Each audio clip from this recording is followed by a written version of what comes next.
the hint. Good morning. No.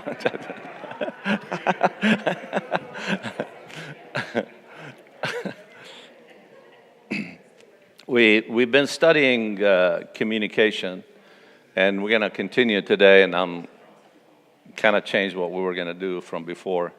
I want to try to bring it all back together, and today we'll bring in some New Testament verses in it. We're not just going to stick with the book of Proverbs. I just want to mention right up front that everything I talk about, I'm not that good at. All right? So don't think you're being targeted. For most part, I don't know you that well. But so if I'm talking about bad communication, I've done it. If you're talking about saying something and regretting it, I've done it, even in the class. But before we start, let me tell you this little story. This old man went to the doctor, and he said, "Doctor, I think my wife has terrible hearing. She can't hear." And he said, I would love to help her. Well, the doctor said, "Well, let's figure out how bad it is first." So he said, when you go home, talk to her. And if she doesn't hear you, get closer and talk to her again. And if she doesn't hear you, keep doing this till she hears you, and then tell me the distance, and then we'll figure out how bad it is. He said, okay. So the guy goes home. His wife is in the kitchen cooking at the stove. So he walks in the door. She doesn't see him. So he says, "Hey, honey, what's for dinner?" Nothing. He takes another step forward. "Hey, honey, what's for dinner?" Nothing. He takes another step. Now he's really close. And he says, "Hey, honey, what's for dinner?" She turned around. She said, "For the third time, I'm telling you it's soup." Right? So a lot of times, we think we're communicating, but it's us, right? Right? So a lot of times it is us.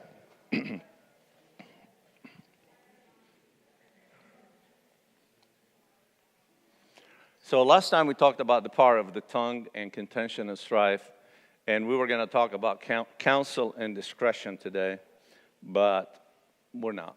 So we're going to talk about the heart of communication. The heart of communication. And let me tell you, I came up with something last night, and I'm so proud of myself. Because I can't do these kind of things. And I think the communication of the heart is the heart of the communication. Right? So if you heard this before, I made it up last night, so I don't know. Man, I don't know. Maybe it'll copyright it. The communication of the heart is the heart of the communication. We're going to talk about this in a moment. Based on what we've talked before and based on everything we discussed, if you are to rate communication from 1 to 10 in everything we do in life, where would you put it? And this is where we participate. Tell me where and why. What would you rate it? 1 to 10.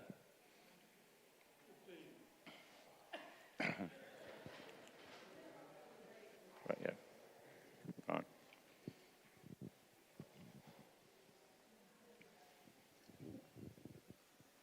I'll just say this. I've had several jobs in the government, and they are one of the poorest communicators that I've ever been around or worked with or whatever.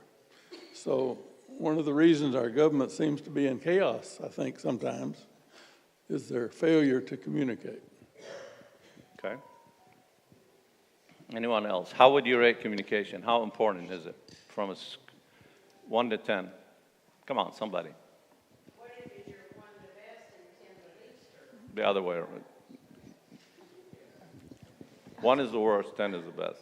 10 is always the best, yes. I would say 10. And that's even, I think, the lack of it with our children, with them in their phones and less communicating. It's hard for them to even now express how they feel. So we try to keep it open, just communication, just everything, phones down, just for them to have conversation, to express how they feel. I know in marriage, that is the number one thing of for us is to communicate and express how we feel. It's very impactful. Okay. Anyone else?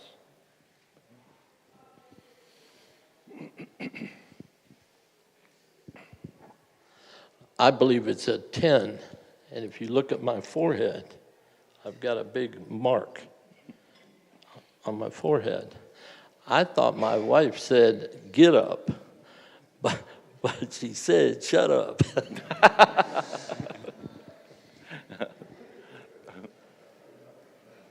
Did you ask her what's for dinner before, or? All right, anyone else? I mean, think about it, really, how important it is. I think it's right after oxygen and food.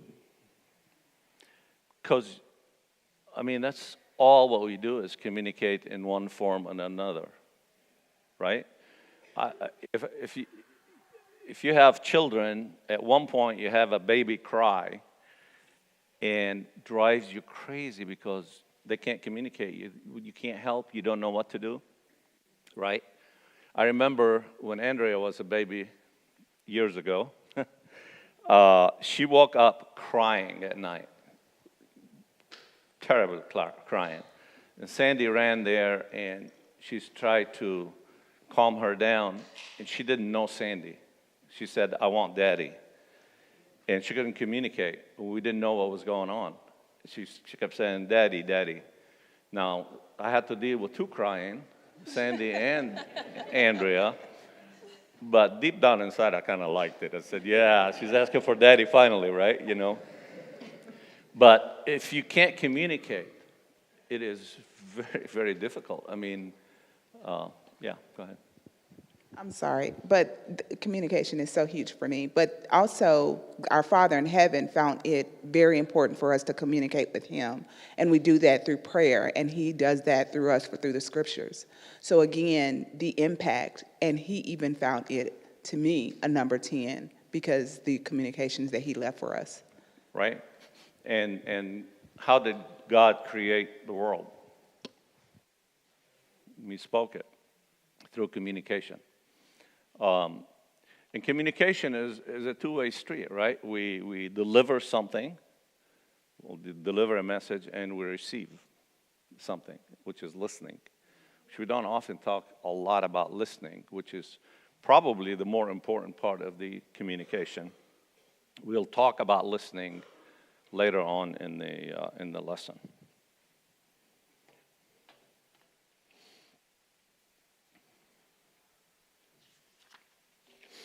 So let's talk about the heart and communication. All right? Proverbs says, "For as he thinks in his heart, so is he." Before we talk about the heart and communication, I think we need to define what a heart is. So what is a heart in the Bible? When we talk about a heart in the Bible, what are we talking about?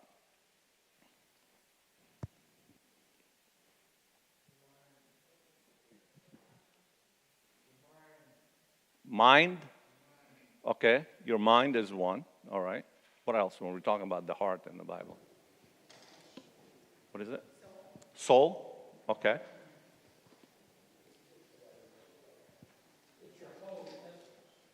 Your whole essence. Okay, that's good. Anything else? So when we talk about heart, we're talking about our thoughts, right? We're talking about what are we thinking. We're talking about feelings. In the heart, there is a level of emotion we discuss, right? We talk about desire. You know, that's also in our heart. We talk about will. It's also in our heart. It is our essence. It is our soul. It is our well-being. It is our core, right? It's the center of a person's moral and spiritual life. It's where decisions are made. That's a heart. And the biblical heart is where decisions are made. That's where affections are held. Right? And this one, it's where intentions are found. So based on all these things that we discussed, the heart is is a very important element in communication, and we're going to see this here in a moment. When I was 18 years old, I heard a lesson by a gentleman who passed away now. His name was Bert Riffle in Rockford, Illinois. Bert preached a lesson. The title of it was, "What Does Your Faith Looks Like?" That was the title of the lesson. What does your faith looks like? And I think our faith looks like our heart, right? What do people see when they look at us? What do they see? So that's sort of the heart of it. And as a side note, which will probably take me to a different place, and Chris, you'll appreciate this. I read an article a while back that people who have heart transplants oftentimes begin to like what the donor used to like. And it takes a while usually, but they begin to like certain foods, they belong to certain hobbies, certain things that they were absolutely not in that realm before. Just a side note. So let's look at the heart-to-mouth connection, okay? In Matthew 12:34, Jesus said, "You brood of vipers, how can you, who are evil, saying anything good? For the mouth speaks what is the heart is full of." The mouth speaks what the heart is full of. So when we say something, it's deeper in our heart. That's sort of what we are transmitting, what is in our heart. Now, NIV, it says, "Above all else, guard your heart, for everything you do flows from it." You know, back to the feeling, the intention, our thoughts, our desire, our will, they're all in our heart. Okay? Matthew 15:18, it says, "But the things that come out of a person's mouth come from the heart, and these defile them." That doesn't mean that we don't slip sometimes. We say something that we don't mean to. You know, sometimes we say something, I shouldn't have said this, it sounded wrong. That's not necessarily coming from the heart. It's probably miscommunication at that point. But the Bible is clear that everything we say, you know, if we're intentionally saying it, comes from the heart. It comes of how we think. It comes of how we feel about the subject, the issue, or whatever the case may be. Proverbs 4:23, it tells us to keep your heart with all diligence, for out of it springs the issues of life. Meaning what? Everything you do flow from it. That's what it means. So keep your heart with all diligence. I bring this up because a lot of times we read verses and we say, I got to work on my speech, right? Or we say, I got to work on how I talk to people. Well, how do we do this? Where do you start? Right? Oftentimes we think, I'm going to think what I'm saying, how I say it. We start learning techniques of communication, but it's not from the heart. So basically, one way to look at it, speech is really a symptom of what's in the heart. Yes, Luke? Just in terms of addressing the question, I mean, from a biblical perspective, there's a heart-Christ connection, and you may be making that, but in Colossians, the 3rd chapter, there's a few verses which really discuss the condition of our heart and how being in Christ changes that, and you've got it right there. Keep going. So you're welcome. No, keep going, please. Well, I think it's important, verse 12 specifically, so as those who have been chosen of God, holy and beloved, put on a heart of compassion, kindness, humility, gentleness, and patience. And then beyond that, it goes down to say in verse 15, let the peace of Christ rule in your hearts. So specific to the heart, it's how Christ transforms us out of the old self, as the verses leading up to that describe, into something new. But there's Christ's role and there's our role. We have an active role in this. We have to put on this new self. We have to fix our eyes or minds, as the chapter opens up saying, on things that are above. And when you do that, when you meditate on Christ, when you associate with him through his word or through others, it has an effect on your heart that would then be evident in the character and the things that you do. But if without it, the passions, the desires, the emotions of your heart are unrestrained. And those are the things that lead you down the paths of unrighteousness and immorality and foolishness. Yep. Thank you. Yeah, we're going to talk about that. With the answering your question on how to communicate better with people, I think one of the flaws that we make is we talk to people like ourselves. And I know that's kind of how we've all been taught to do it. But what if that person doesn't communicate the way that you do? So first, to me, you have to learn how to listen. You have to be able to listen to what that person is saying and really, truly try to understand what it is that needs to be responded to. And we have to be careful of our wording. For me, I know that as a mom, a lot of the times I say things like, oh, I'm overwhelmed, or I have anxiety, and I speak all of these things into an existence that may or may not be, where I just may need to take a break. I may need to pray a little bit more. I may need to be deeper into my Bible, but it translates over into, oh, I'm overwhelmed, and now I can't do anything for the rest of the day. So the words that we speak are just as important when we're speaking not only to each other, but to ourselves. Yeah. Front.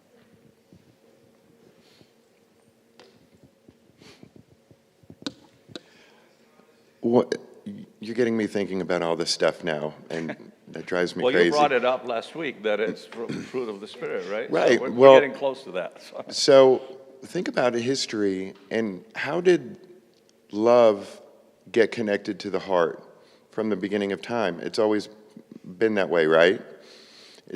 If you would think about love, wouldn't you think about the mind? How would it get related to the heart, except for God's design, right? Yeah. How did they ever get related together or tied together? Well, I wasn't going to jump into it now, but might as well. We'll deal with that rabbit hole later. No, you're good. He gave us a soul. Okay, he gave us a soul. He gave us a soul, so our heart and mind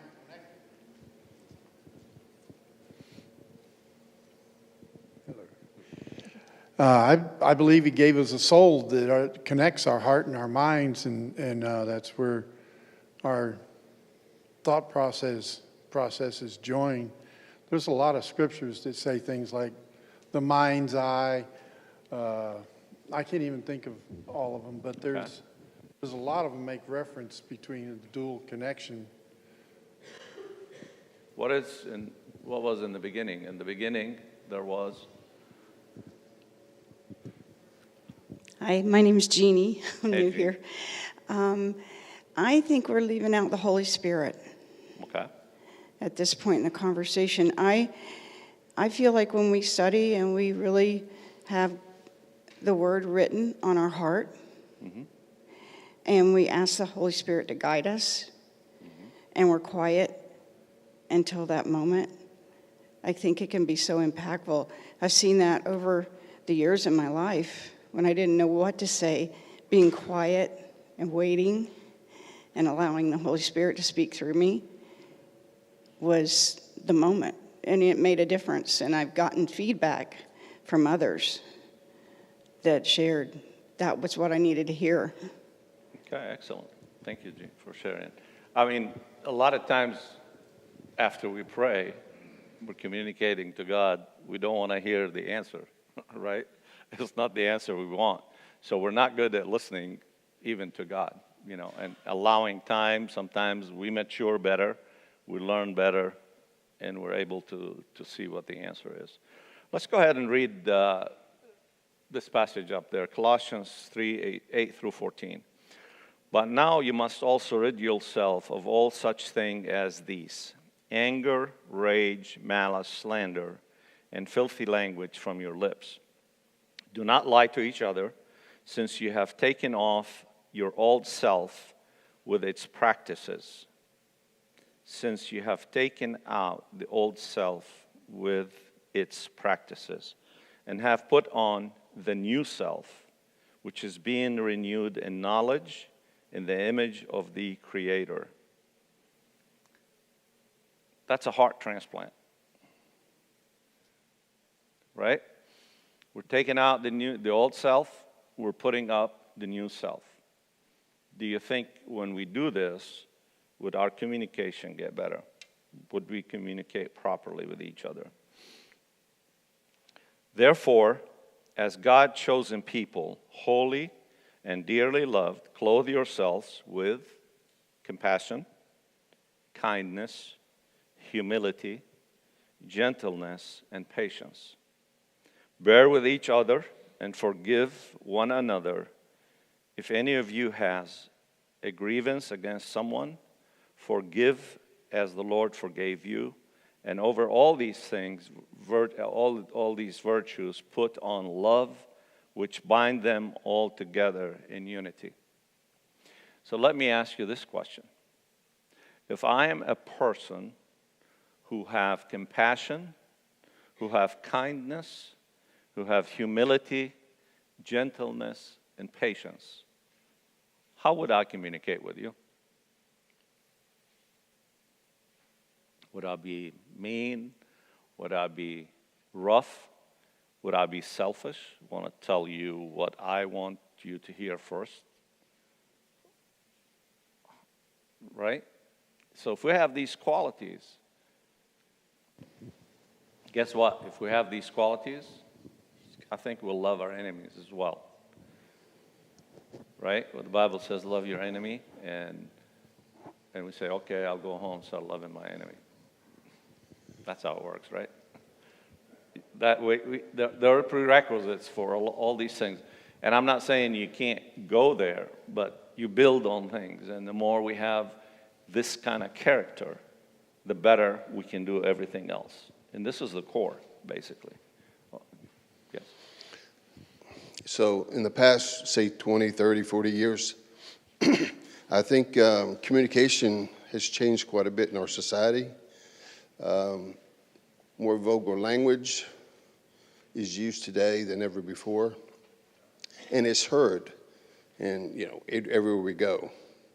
Add to that technology, where I was listening today when I was coming over, that they're talking about kids not using their smartphones until they're at a high school, because it's just depression. There's bullying, there's all kind of stuff that goes on. And so communication has changed with texting and so many other things. So more than ever, I think Christians need to apply these and spend more time focusing in on these aspects that we're talking about now in that picture there than ever before. Yeah, we talked about that, maybe last Sunday, that communication in the old days used to be by word and by written language. It is still the same way, except we have all the social media and all the electronics. We can communicate globally in a minute. It's not all bad if you're communicating good things, if you're teaching gospel. So everything has a double-edged sword. But unfortunately, you are correct, because we don't see the person we're communicating with.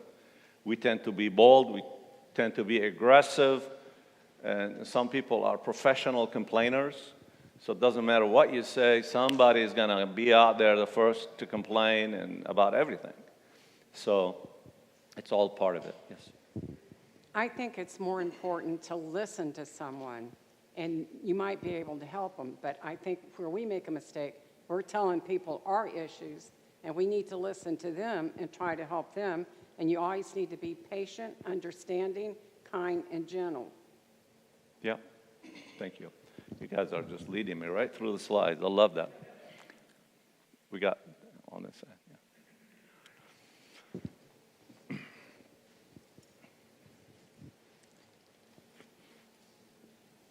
He's coming behind. We're talking about verbal communication. In your previous slide, what came to my mind is I have a neighbor, and he has the verbal communication. He has filthy language, and you see him, and there's some of the things that he holds dear are just physical objects.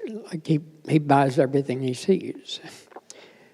So when he's communicating, you think, this is not a good man. But then you watch his deeds, and you see him for what he does. He goes out and he cuts the neighbor's yard when they need help. He goes in and fills potholes in the streets where cars are being broken. He does those things that are Christian-like things, are good things. So basically in his heart, has mixed communications, but, he's a little bit of both. And sometimes when we see, we should see the whole picture, not just sometimes the words that come out of people's mouths. I appreciate you bringing this up. Yes, exactly right. Sometimes you grow in an environment where the parents, that's how they speak. And the kids will grow up picking up that kind of language. And that's how they speak as well. But yet, deep down inside, they do have good qualities. And they do have, a reasonable character. Might not be based on God, but they do some things that will fit as good, biblically sound. So even, I can tell you, I've learned great things from horrible people. I've learned a lot of good things from really terrible people. Right? Sometimes they do better than we do in certain instances. So there isn't one person that's totally bad. Usually, again, what we talked about early, you see what you're looking for. You look for those good things, you saw them. But a lot of people will only see the language and don't see the other side, right? So we're very simple, but yet we're very complex at the same time. Yeah, Chris. A couple of thoughts going back to sort of the beginning of the definition of heart when it comes to the Bible. And, Eric's idea of where did it get tied to, I think a lot of that started with, the older generations, thousands of years ago, humans put the life of the human being is through the blood, and they realized the heart pumped the blood everywhere. And, there's no forgiveness without the spilling of blood and the worship of putting an animal and the blood on the altar. So there was all this connection between the blood and the heart and things that went on. Having said that, let me put my medical hat on for a minute and say that I think most medical people and educational oriented people would say that the heart that we talk about in the Bible and the heart that most people talk about is more an emotion that comes from a portion of our brain that deals with the emotional side of things and why we do things for others or for ourselves and why we handle things. And most of my medical and educational sides would say heart's simply a pump. Now that's not consistent with what you said earlier about people getting a heart transplant and then liking things, but at least from a purely logical and scientific idea, the heart is a pump that pumps blood to the brain and to the other places. So I think that, at least in my mind, there's a logical side a side where we think about, and even God said we take care of ourselves first, treat others like you treat yourself. So as long as you're a normal, healthy person that wants to protect yourself, then you should treat others at least that well. And so at the end of the day, I think there's this sort of battle between the mind of self-protection, what's in my best interest, and that's the more logical side of our brain. And then there's the emotional side that says, my interactions with others, my communication with others, how I deal with that. And so I think, at least in my mind, I've always thought of the brain being more closely related to the heart, and the soul continues. That's who we are in essence, ultimately. And the heart, at least the rest of us look at heart surgeons maybe as jealousy and say, it's just a pump, and they're just plumbers. Yeah, I mean, yes, there's no question that the heart is where emotion lies, as most people explain it. But this is where thought happens as well. This is where your character is. This is where your core being is, as, when the Bible says from the heart. That's what I think. We look at the greatest teacher when you're looking at listening. We look at Jesus, and he chose his disciples. And you look at each aspect of each disciple that was chosen. And then I think I'm mindful to go over to James 1, 18 to 22, and you look at that when you're slow to speak, quick to listen, slow to speak, and that's how Jesus did things. I mean, he was the only person that, he knew the intent of a person's heart, but he didn't go at them like that. He listened to them to see where they were. And I think as Christians and as this walk on this earth, when we listen to find out where people are at in the context of their crisis or whatever may be taking place in their life, when we're quick to listen, we communicate better with them. And I know I'm guilty of, I'll listen and then I'll give input instead of listening to the full extent of what the person's trying to tell me. So looking at this and all the fruits of the Spirit, we have to learn to, like my dad say, close my mouth, listen for a while to get the full knowledge of what we're hearing so we can answer correctly to what that person need may be. Yeah. Okay, Eric?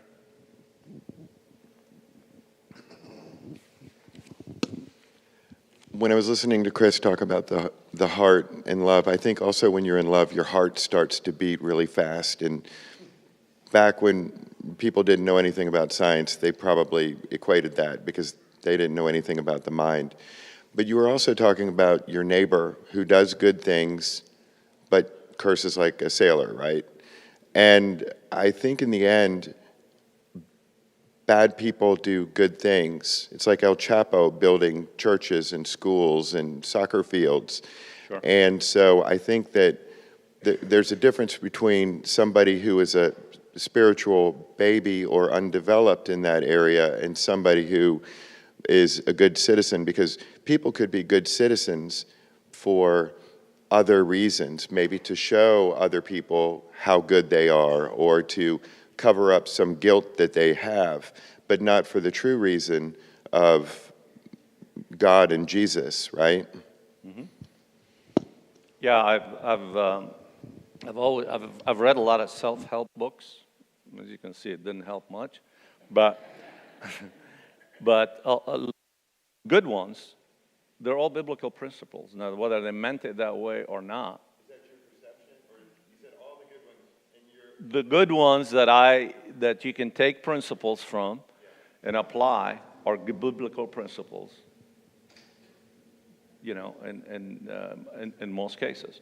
Stephen Covey, which we reference quite a bit, which I'm going to reference here, biblical principles. The seven habits for highly effective people. We're going to talk about habit number 5 here, which is listening.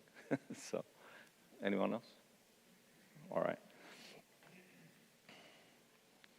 A lot of you mentioned listening, Faith comes by hearing. So we're moving to the listening area. Listening to others with wisdom and humility, we see that in Proverbs 12:15. The way of the fool seems right to them, but the wise listen to advice. The whole book of Proverbs is wisdom is out in the street calling people. Hey, listen to me. Listen to me. Providing it. It's available. But people, the fools, don't listen. The fools don't listen. James 1:19. My dear brothers and sisters, take note of this. Everyone should be quick to listen, slow to speak. We all know this passage. Quick to listen, slow to speak, and slow to become angry. Why? Because human anger does not produce the righteousness that God desires. So here's a question for you. Is there a relationship between quick to listen, slow to speak, and anger?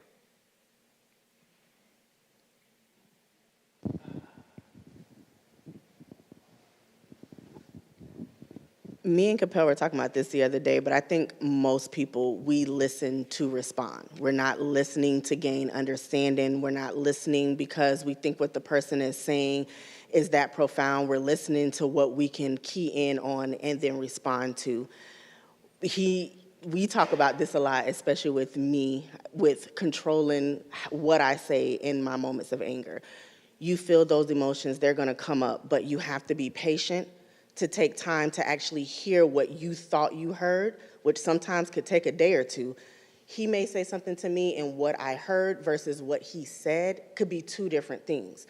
But you gotta slow down and take a moment, pray about it, talk it over to really understand what that person is saying so that you don't respond in a way that is offensive because of what you thought you heard. Yeah, thank you. You're all making points that I was gonna make, so now I don't have to make them. Appreciate that. Give you a good example of listening. My mother lived with us for 4 years. English was her third language. It's Arabic, French, and then English. So she would sit down, as long as the minor things, she and Sandy can communicate well. And Sandy, all of a sudden, she starts speaking English with an accent for my mom to understand him. Our kids always made fun of her, said, what in the world? Why are you speaking like this? But what would happen is mom says, I can't, when they get into deep discussions, she says, I don't know what she's saying. And Sandy says, I don't know what she's saying, So I joked around, I said, it's all fill in the blanks between you two, right? So you get a couple of words and then you fill the rest, right? So I said, as long as you keep good attitude with each other and smile a lot, we'll be fine, And the truth is, 4 years, they love each other. And so having the right attitude and listening is absolutely a key. There's a show I watch on TV, on YouTube. This guy has a machine shop or an engine repair shop in Utah.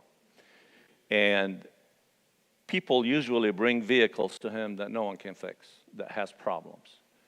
And what he does, he'll call the owner, and you think he's investigating. He's listening to what the guy says. He'll say, like, who worked on the car? What was it doing? Did the person that worked on it a mechanic, or was it just a friend? Is he a mechanic that works in a shop? Does he have his own shop, or he's just a hobbyist? And what parts and what, and he goes on and on and on and on to be able to get to the solution eventually, to have the right direction. If we are in any position in life, it doesn't matter what we do, if we don't have good communication, we will not succeed. We will not be effective. If you're an elder and you don't listen, if you're a preacher, you don't listen.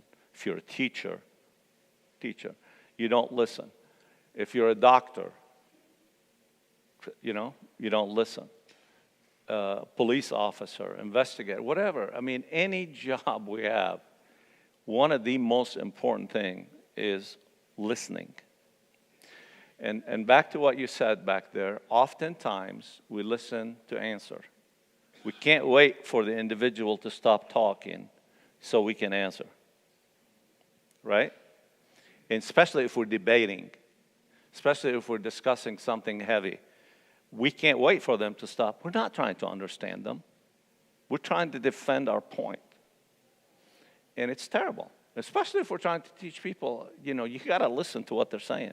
You got to know where they are. We talked about this, I think, the first lesson. You got to go to where they are and take them out of there. And if you don't know where they are, how are you going to be able to logic and study with them and know what to discuss? Typically, we communicate from where we are, not from where the other person is. And Stephen Covey talks about this: seek first to understand before being understood. So that should be our objective, right? Understand what the other person is talking about.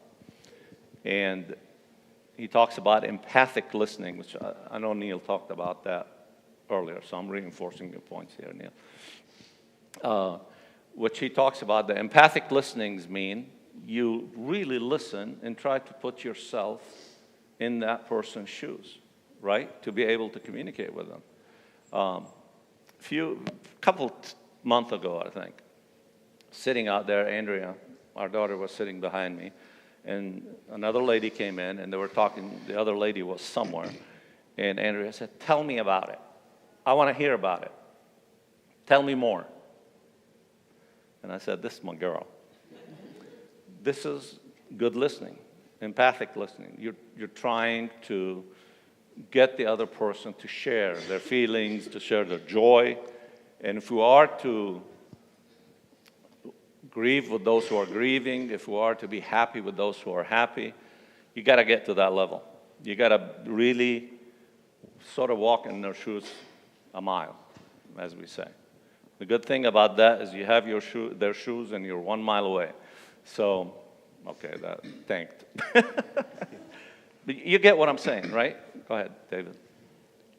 You know, you're hitting an excellent point here, and it made me think about, as you go through this whole journey and you're thinking, how can I be impactful to people? What you're describing in my world is we have to have an ability to activate empathy. Yeah. When we're able to listen, truly understand, and even when you hear things from folks that may make you angry or whatever the case may be, we should have the ability to have empathy so we can understand and then share those feelings with one another, right? So we can find a way to, hey, not only do I have empathy for what you're dealing with, even some people we may think that's bad or whatever the case is, once we've taken on that humility, once we've taken on those Christ-like characteristics that we just talked about earlier, it should cause us to, even when we see people in the world that may be acting out, we look at them differently, because now we look at them with empathy, because we understand, hey, I wonder what's causing them to have that characteristic, or what I really want to seek to understand, not just to be a gossiper or to talk about this individual. I want to seek to understand so I can help them, because I too understood when I had similar feelings. It may not be the exact same, but I do understand when I was lost, I needed help.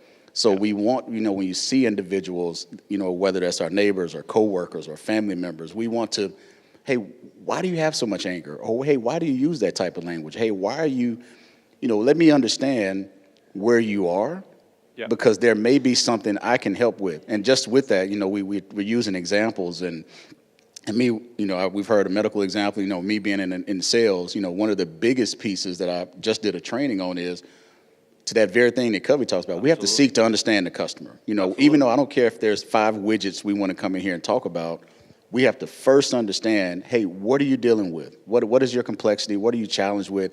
And then even in that moment, hey, we're not pitching anything today. We're having a session where we understand. Then we go collaborate with like-minded individuals that are specialists, that have best interests at heart, so we can come back then and say, hey, based on what you said, we had time to where we consider it, we understood it, and based on that, here's what we recommend that can help in that instance, right? So if we take that same recipe from a spiritual standpoint, when we are amongst people, when we really seek to understand what they're dealing with, and listening, asking probing questions, understanding where they are in their journey, then we can try to figure out, hey, where can we land and expand? Where can we go and have an intelligent conversation with someone with love that can help build them to what I believe is a desired outcome, to let them see Christ through us?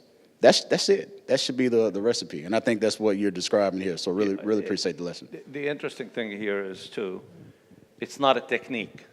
It has to come from the heart. You have to care about that person, right? If you care, then you will ask these kind of questions. If it's a technique, it looks fake.